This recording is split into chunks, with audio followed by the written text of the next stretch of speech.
සුලිකුණාටුවක් ඇතිවෙන්නේ කොහොමද කියලා දන්නවද? මුහුදු ජලය වඩා උණුසුම් වුණාම ජලයේ වාෂ්ප වීමත් එක්ක අඩු පීඩන කේන්ද්‍රයක් ඇති වෙනවා. මේත් එක්ක දිගින් දිගටම වාතය ඉහළට ගමන් කරද්දී එම අවකාශය පුරවන්න අධිපීඩන වායු ධාරාවක් හමාගෙන එනවා.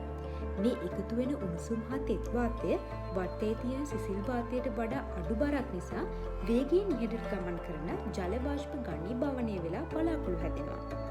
මේ ඇතුල් වෙන වාතය පෘථිවිය භ්‍රමණය වෙන නිසා වක්‍රාකාරව කැරකීමකින් ඇති කරන්නේ.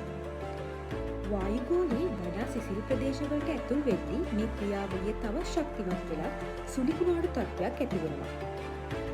මුහුදේදී ඇතිවන මේ සුලිකුණාටු ගොඩබිමට හිමන් නැත රට තුළට ඇතුල් වෙද්දී අධික වර්ෂාපතනය අධික කුලගත් එක්ක විශාල දිත්ව සුලිකුණාටු 2025 නෝර්ත් ඉන්දියන් ඕෂන් සයික්ලෝන් සීසන් එකට අයත් බලාපොරොත්තු නොවූ බරපතල කුණාටුවක්.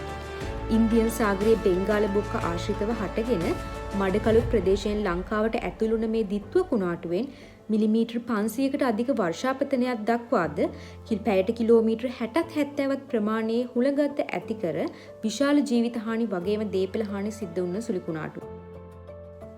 සුලිසුලඟ කෙමෙන් පහව ගියත් පසුවවදානම් තත්ත්ව විදිහට පහත්බිම් ප්‍රදේශ තවමත් ජලයෙන් යටවෙමින් පවතිනවා. හැමෝම ආරක්ෂිත ප්‍රදේශවල රැඳී සිටින්න අවදානම් නිවේදන පිළිබඳ ඉතා සැලකිලිමත් වෙන්න මේ වසන තත්ත්වය තුරන් වෙලා සියලුම ශ්‍රී ලාංකිකයන් රැක දෙන්න කියලා අපි ප්‍රාර්ථනා කරනවා.